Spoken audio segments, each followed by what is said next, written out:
Mardi 16 juillet 2019, nous sommes comme toujours à Lubumbashi, République démocratique du Congo.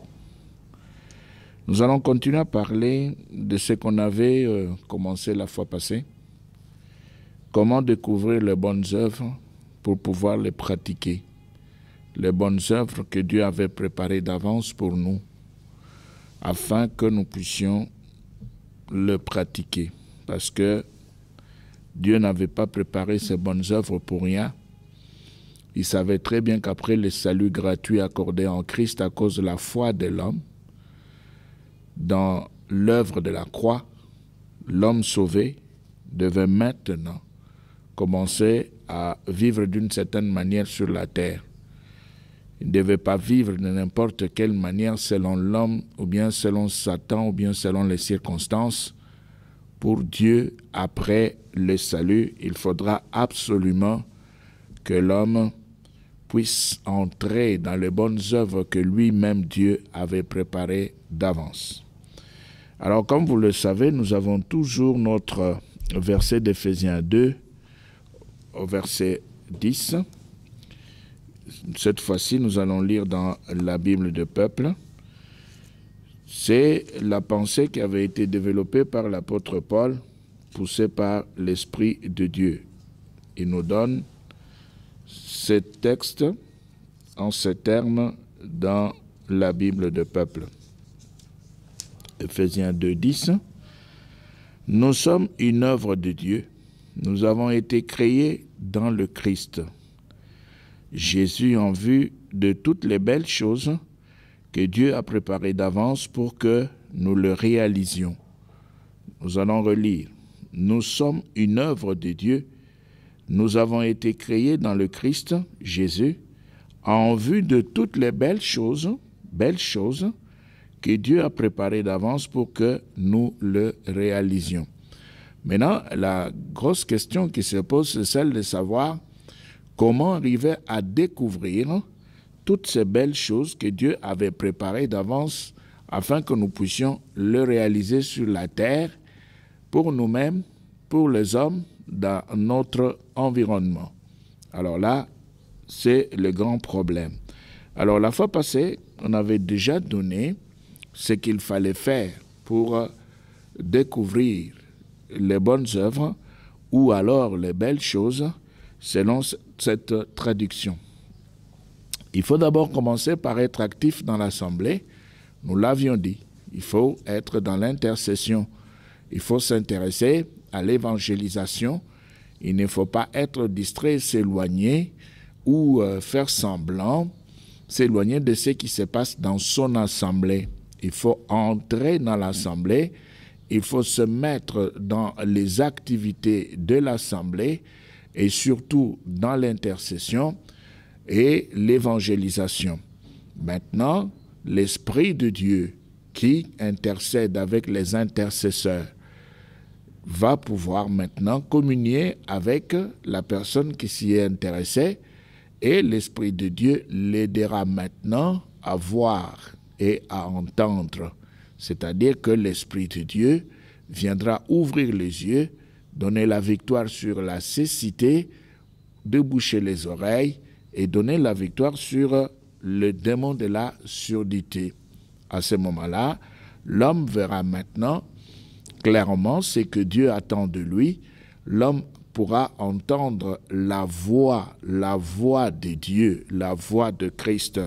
Christ lui-même le dit dans Jean 10. Nous sommes toujours dans la Bible de peuple.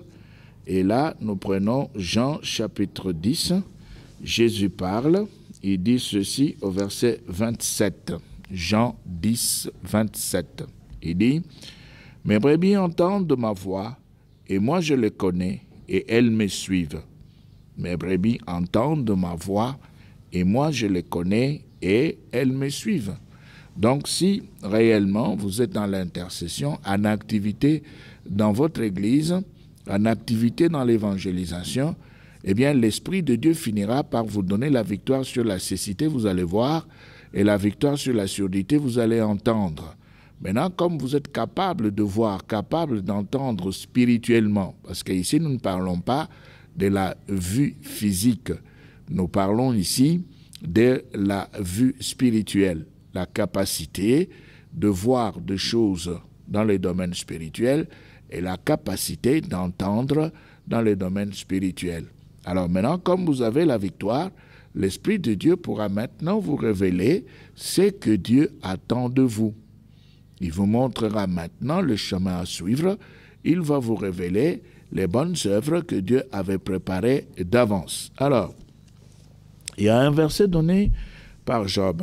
Dans Job 23, le verset 12, nous lisons dans Égon 1910, eh bien là, Job est en train de présenter une pensée qui renforce la recherche des bonnes œuvres ou des belles choses que Dieu avait préparées d'avance afin que nous puissions les pratiquer. Job 23, le verset 12. Il est dit, « Je n'ai pas abandonné les commandements de ses lèvres, j'ai fait plier ma volonté aux paroles de sa bouche. » Nous reprenons. Job 23, verset 12. « Je n'ai pas abandonné les commandements de ses lèvres, j'ai fait plier ma volonté aux paroles de sa bouche. » Aux paroles de sa bouche. C'est-à-dire que quand on reçoit maintenant la révélation, à cause de la victoire sur la cécité et la surdité, on va entendre la voix de Dieu. Et après, maintenant, on est obligé de pouvoir sur la terre plier sa volonté, comme Job le dit là, aux paroles de sa bouche. C'est-à-dire que l'homme est dans l'obligation, après la découverte de bonnes œuvres, de mettre sa volonté dans la volonté de Dieu, de commencer à pratiquer la révélation ou les œuvres révélées, commencer à vivre selon la révélation, selon les œuvres que l'Esprit a pu communiquer. Mais maintenant, si on reçoit la révélation, on a la vision de sa vie, on connaît ce que Dieu attend, on est arrivé à pouvoir découvrir les bonnes œuvres que Dieu avait préparées d'avance. On refuse de pouvoir le faire, ça veut d'abord dire qu'on a refusé de plier sa volonté aux paroles de la bouche de Dieu. Ensuite, on a aussi rejeté les bonnes œuvres que Dieu avait préparées. En rejetant, on a rejeté la volonté de Dieu. Et alors, celui qui a rejeté la volonté de Dieu ne peut plus s'attendre à quoi que ce soit. Pourquoi? Parce qu'on a déjà reçu le salut, un salut gratuit. Salut par la foi dans la personne de Christ, par la foi dans l'œuvre de la croix. On reçoit le salut. Et après, maintenant, on est dans l'obligation de pouvoir pratiquer les bonnes œuvres. Les bonnes œuvres sont révélées. Et quand Dieu donne la révélation, l'homme est donc obligé de plier sa volonté. Plier sa volonté veut dire accepter la révélation.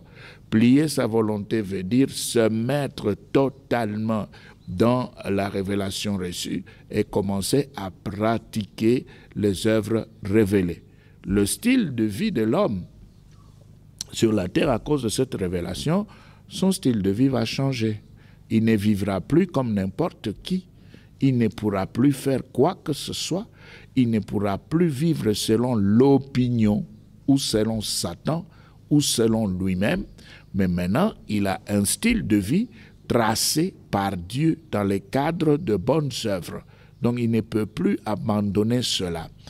Tout le temps qu'il va passer sous le soleil sur la terre des hommes, eh bien, il restera dans les bonnes œuvres.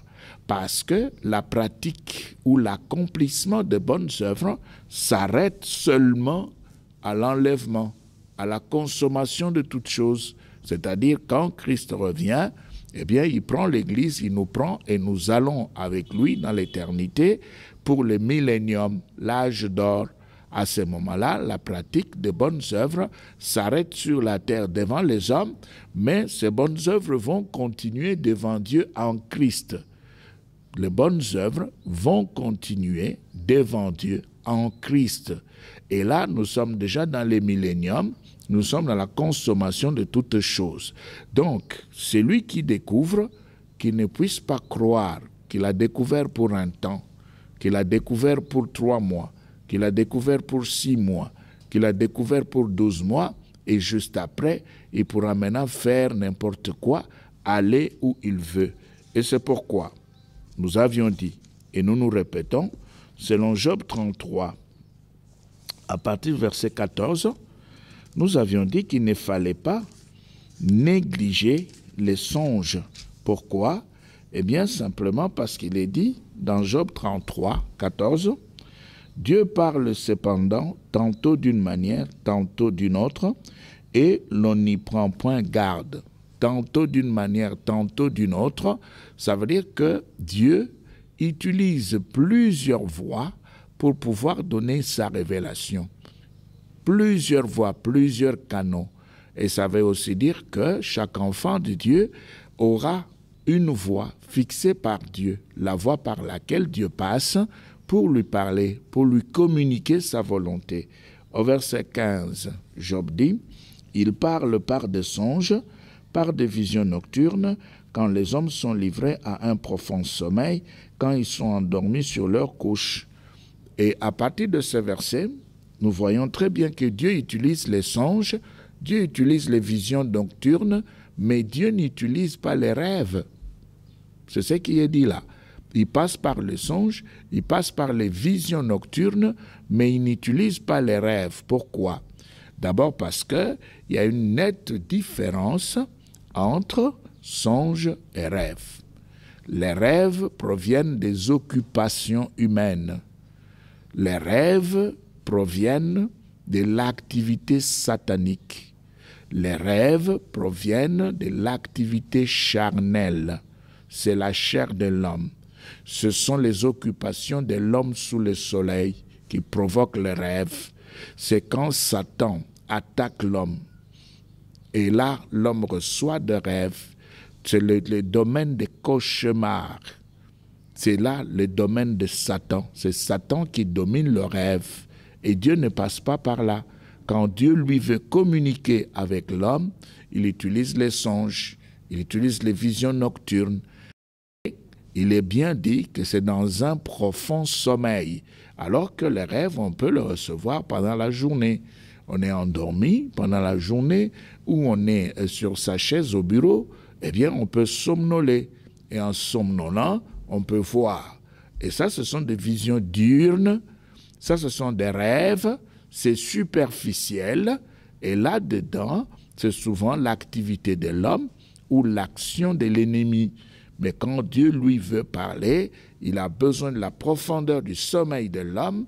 À ce moment-là, Dieu vient communiquer avec l'homme. Et c'est pourquoi il est dit, au verset 15, on nous dit, « Il parle par des songes, par des visions nocturnes, quand les hommes sont livrés à un profond sommeil, quand ils sont endormis sur leur couche. » Au verset 16, il est dit, « Alors il leur donne des avertissements et met le sceau à ses instructions. » Mais pourquoi Dieu fait tout cela? Au verset 17, on nous donne le but. On dit, afin de détourner l'homme du mal, c'est-à-dire celui qui n'est pas dans les œuvres que Dieu avait préparées pour lui, celui qui a négligé ce que Dieu avait donné comme révélation, comme message, comme vision de la vie, eh bien, il va se retrouver dans ce qui est opposé à la volonté de Dieu. Il est donc dans le mal. Et c'est pourquoi Dieu parle pour détourner l'homme du mal. C'est lui qui fait ce que Dieu ne lui avait pas demandé de faire. C'est lui qui fait ce qui est contraire aux œuvres préparées, se trouve dans le mal. C'est pourquoi Dieu parle pour que l'homme ne puisse pas faire n'importe quoi, pour que l'homme ne puisse pas se retrouver dans ce qui relève de sa chair, de sa propre volonté, ou de l'opinion ou du monde, mais pour que l'homme puisse se retrouver dans les bonnes œuvres que lui-même Dieu avait préparées dès les temps immémoriaux, et pour que la volonté de Dieu soit pratiquée sous le soleil, sur la terre. Alors, au verset 17, Job continue. Il dit, afin de détourner l'homme du mal et de le préserver de l'orgueil. L'orgueil ici, c'est le contraire de l'humilité. Eh bien, nous savons tous que l'humilité précède la gloire et l'orgueil précède la chute. Nous le savons. Pourquoi? Parce que l'orgueil garde l'homme dans ce qui est opposé à la volonté de Dieu. L'orgueil pousse l'homme à ne pas plier sa volonté à la volonté de Dieu. L'orgueil pousse l'homme à recevoir des révélations et à s'en foutre.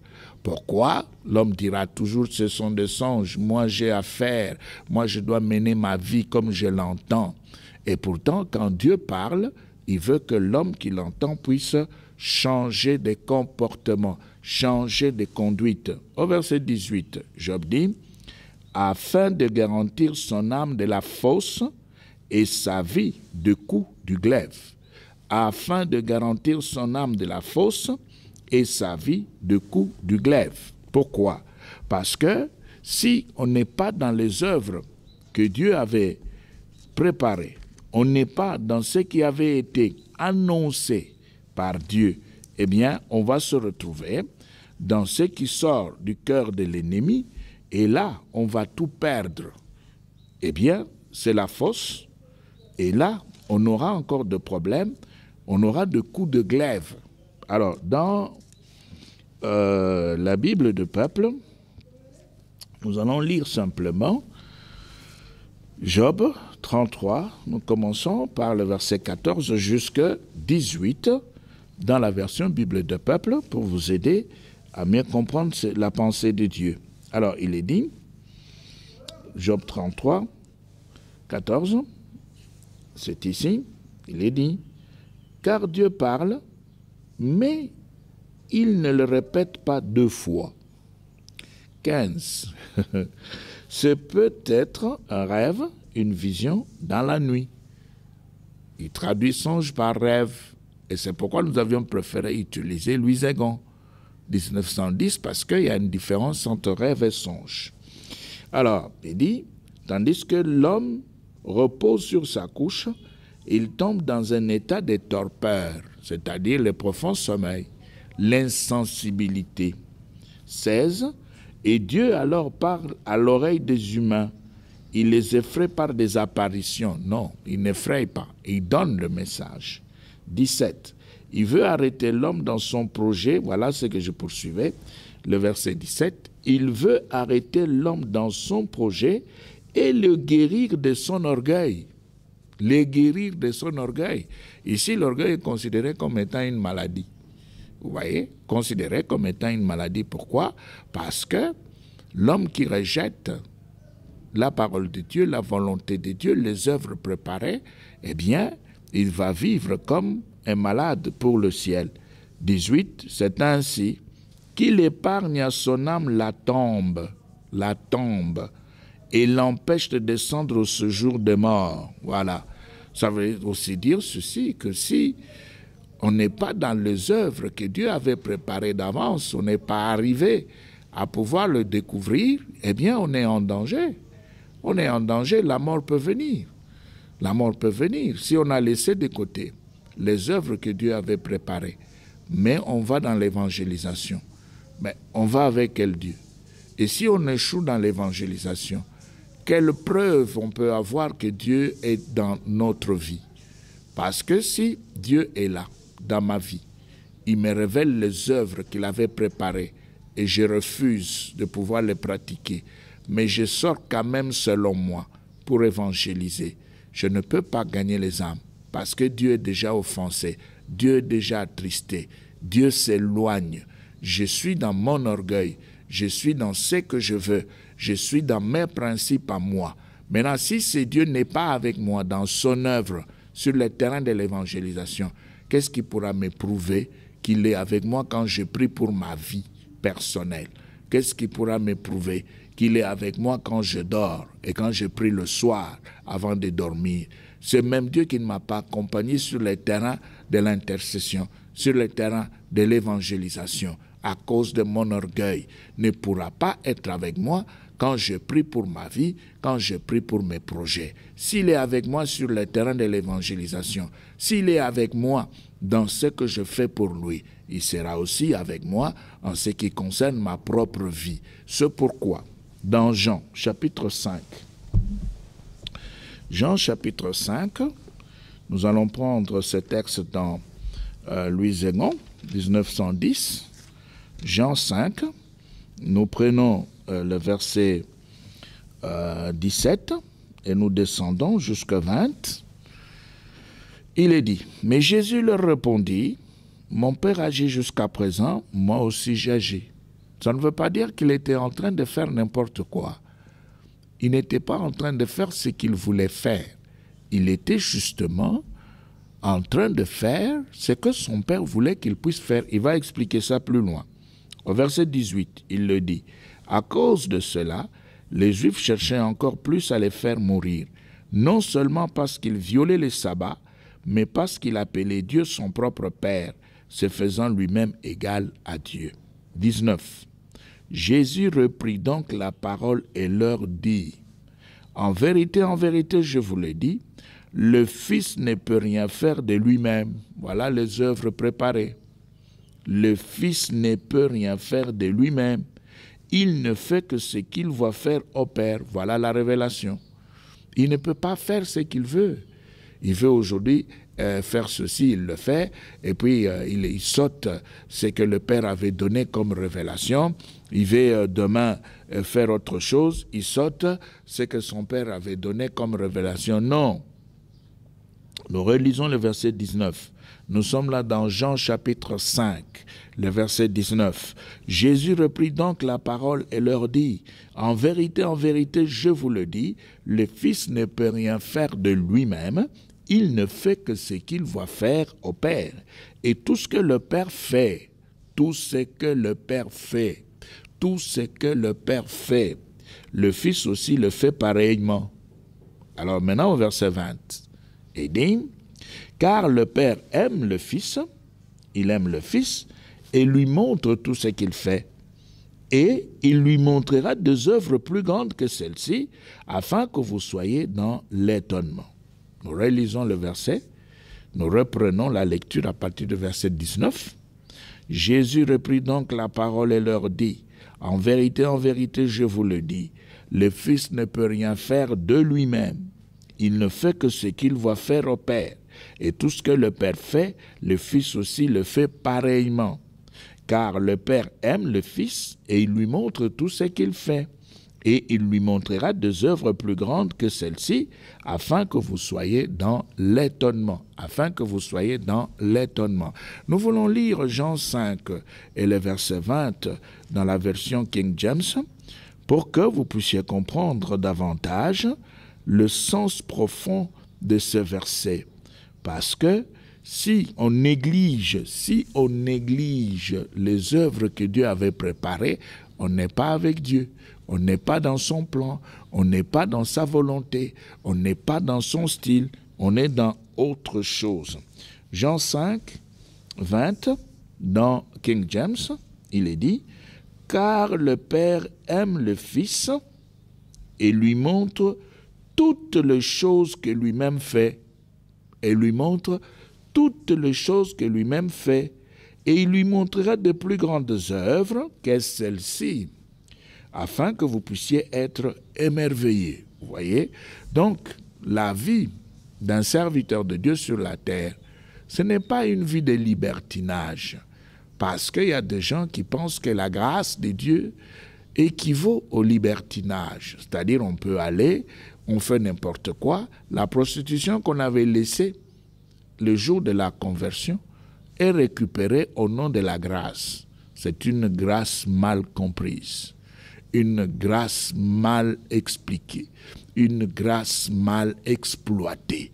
Et nous avons des serviteurs de Dieu qui sont dans la prostitution dans les assemblées et qui pensent que c'est la grâce. Non, ce n'est pas la grâce, c'est le libertinage.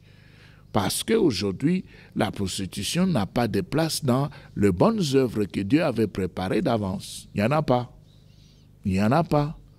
point de place pour le péché dans les bonnes œuvres que Dieu avait préparées d'avance. Il n'y a pas de place pour le mensonge. Il n'y a pas de place pour l'escroquerie.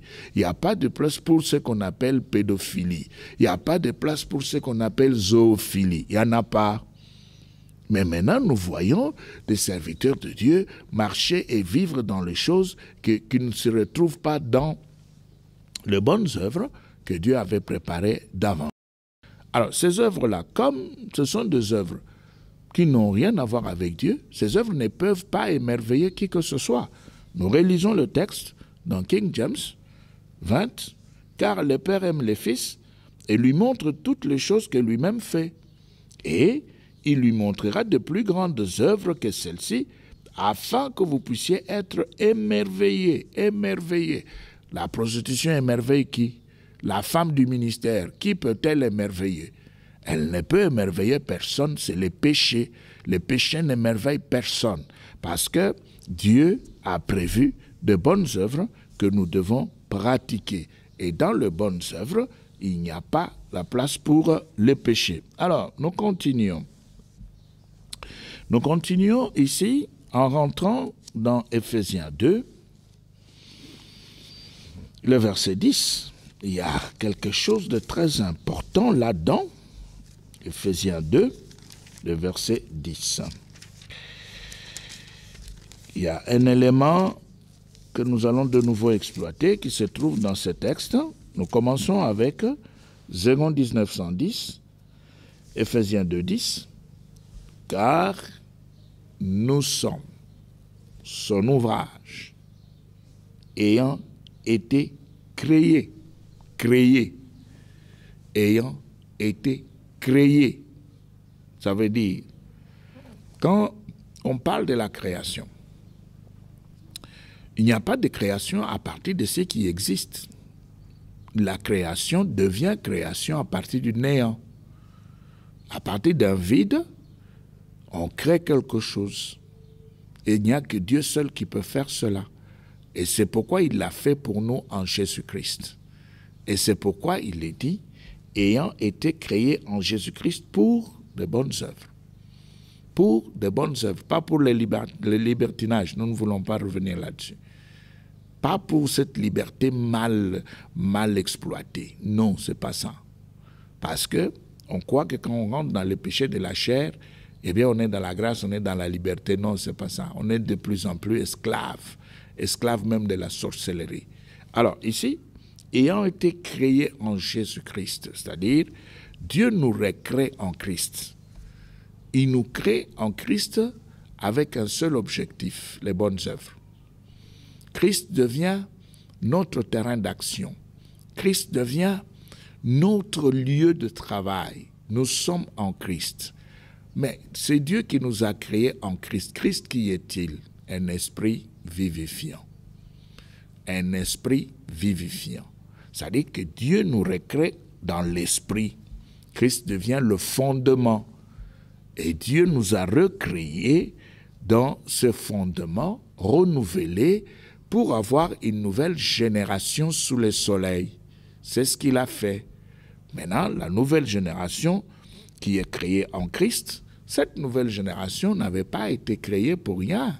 Cette nouvelle génération a été créée par Dieu en Christ pour de bonnes œuvres. Créée en Christ, créée dans l'esprit. Il est dit, Dieu est esprit et il faut que ceux qui l'adorent, l'adorent en esprit et en vérité. Voilà, c'est ce qui est dit. Maintenant, Dieu nous crée en esprit pour que nous puissions pratiquer de bonnes œuvres que lui-même avait déjà préparées d'avance. Alors, Christ, qui est notre terrain d'action, devient en même temps notre modèle de travail. Parce que Dieu nous a placés en lui, en Christ. Il nous a créés en Christ, dans l'esprit. Donc, même si nous recevons des révélations de bonnes œuvres, tout ce que nous allons faire, rien ne pourra s'éloigner de ces modèles.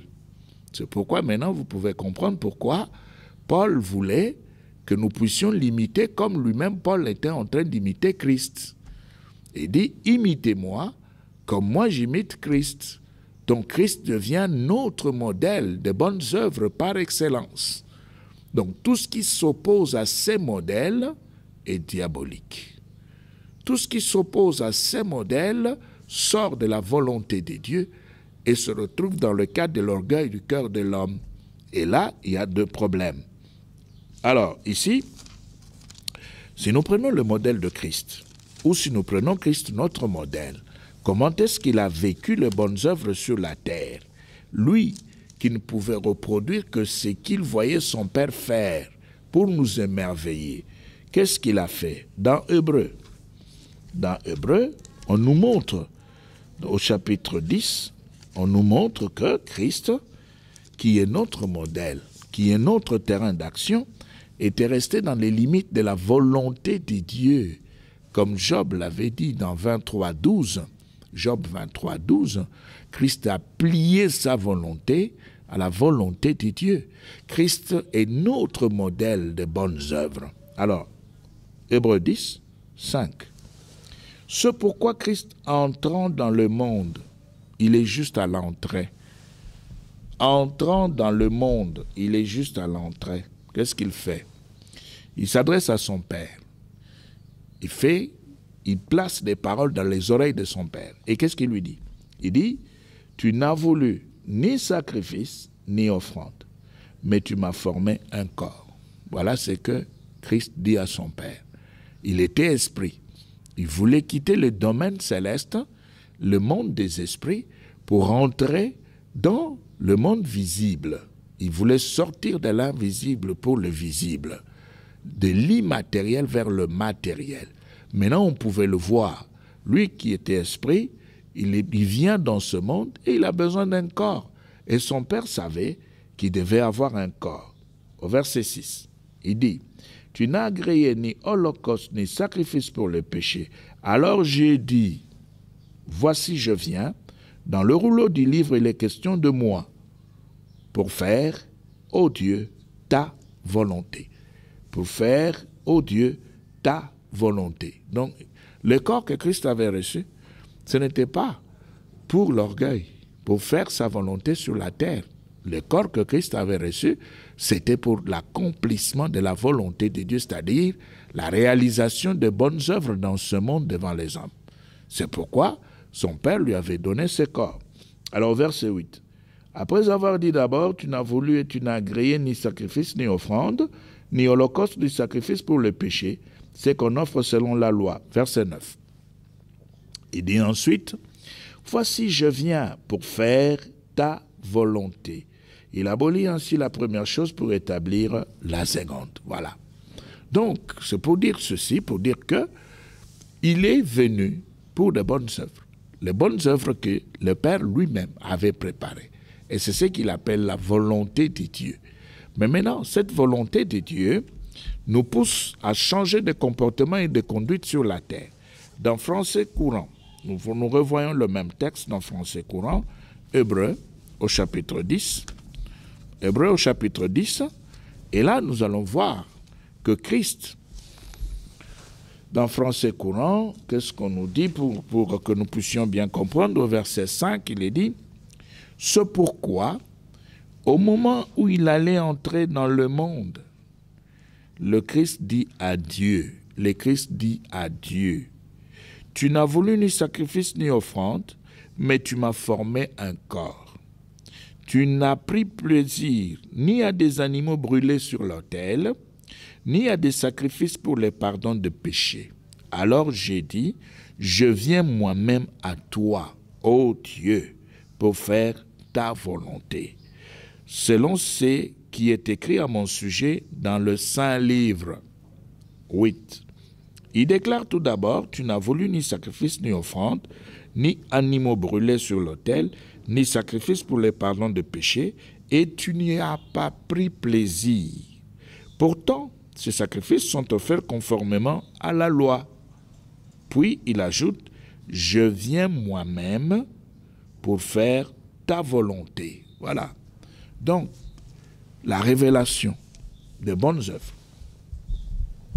La révélation de bonnes œuvres reste pour nous une nécessité dans l'Église, une nécessité dans le service. Vous ne pouvez pas négliger la recherche de bonnes œuvres. Si vous négligez la recherche de bonnes œuvres, vous allez passer à côté de la plaque. Tout ce que vous allez commencer à faire, ce sera des choses charnelles terrestres, des choses qui n'ont rien à voir avec l'Esprit de Dieu. Pourquoi nous disons que ce sont des choses qui n'ont rien à voir avec l'Esprit de Dieu? L'Esprit de Dieu. Parce que notre terrain, c'est Christ. Et Christ qui est notre terrain, c'est notre modèle. Et s'il est notre modèle, nous devons avoir sa pensée. C'est ce que Paul dit dans 1 Corinthiens 2. Nous ne pouvons pas prétendre pratiquer les bonnes œuvres en dehors de Christ. Et si nous allons en dehors de Christ, nous sommes perdus. Aller en dehors de Christ, c'est quoi? C'est faire des choses qui n'ont rien à voir avec Christ. C'est ça, être en dehors de Christ. Même si ce qu'on est en train de faire pour les hommes, c'est correct, c'est droit, c'est acceptable. Comme ce n'est pas ce qui se trouve dans les bonnes œuvres, on est à côté de la plaque. On est en dehors de Christ. Même si ces actions sont approuvées par les hommes, si ce sont des choses qui ne se retrouvent pas dans les bonnes œuvres, pour Dieu, ces choses-là sont mauvaises.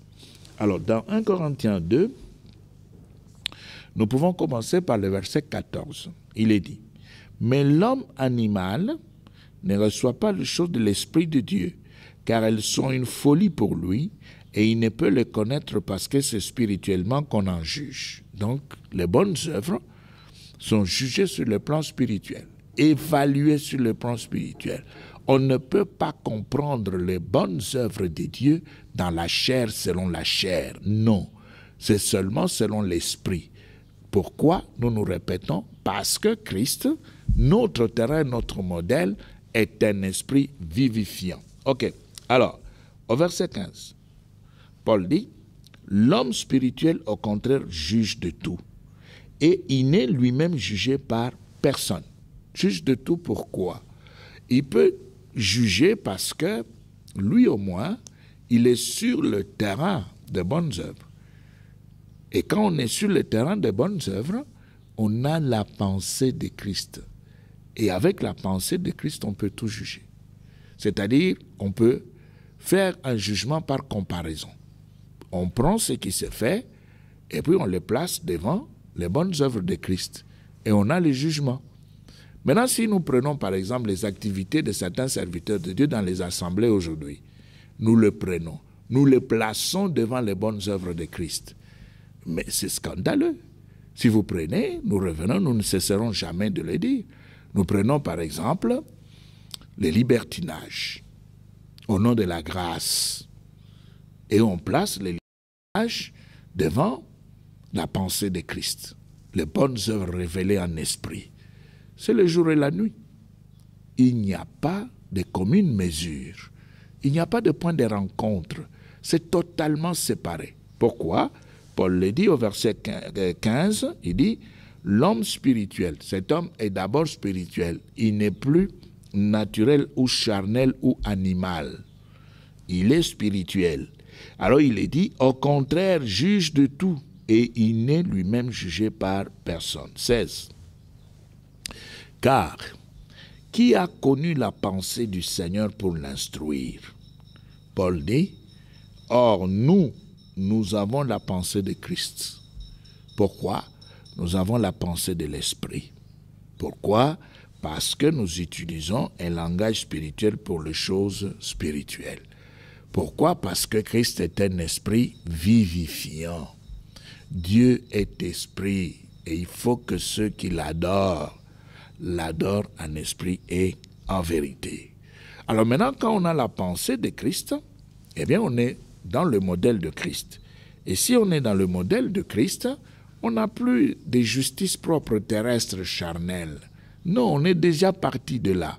On n'est plus là-dedans parce que la justice de l'homme, même si aux yeux de l'homme, c'est une bonne justice, elle est acceptée. C'est un vêtement souillé. C'est ce que Ésaïe dit. Nous pouvons le lire dans Ésaïe 64. Ésaïe 64, le verset 5. 64, 5. Voilà. Non, là je suis dans les psaumes. Laissez-moi aller dans Ésaïe. Vous allez voir que parfois, l'homme considère ce que Dieu ne considère pas. 64, Ésaïe. Voilà, le verset 5.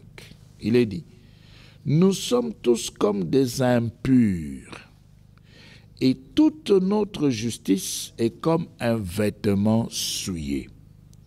Nous sommes tous flétris comme une feuille, et nos crimes nous emportent comme les vents. » Voilà. Toute notre justice est comme un vêtement souillé. Alors, les libertinages que nous avons au milieu des serviteurs de Dieu, au nom de la grâce, c'est un libertinage qui détruit les bonnes œuvres de Dieu. Parce que les bonnes œuvres se trouvent dans le modèle de Christ. Et quand nous prenons Christ, qui est le modèle des bonnes œuvres par excellence, nous ne le voyons pas dans la prostitution.